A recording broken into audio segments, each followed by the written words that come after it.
नवीन बाबू स्वतंत्र भल पाइबा खाली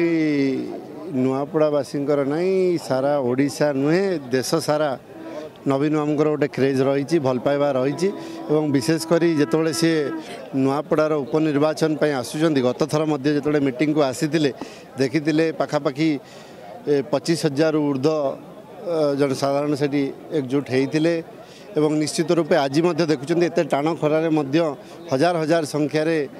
माँ माने गुरुजन माने युवक साथी माने नेतृत्व मान नेउथिबा लीडर माने समस्ते एकाठी होती आशा और विश्वास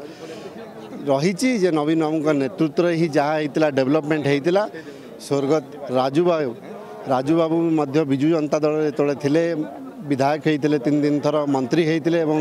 नवीन बाबूर जो सरकार थिला तांकरी समय डेवलपमेंट होता और ये 17 मास भितर बीजेपी सरकार डेवलपमेंट ठप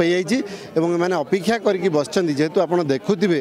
गोटे माहौल रही भोटर माने साइलेंट अच्छा जितेबाला भोटर माने साइलेंट हुंती सेटा सरकार विरुद्ध जाए एवं निश्चित रूपे आम आशा करूँ आमर कैंडिडेट स्नेहांगिनी अपा निश्चित रूपे बहु मात्रा भोट पाई शंख चिन्ह जययुक्त हे।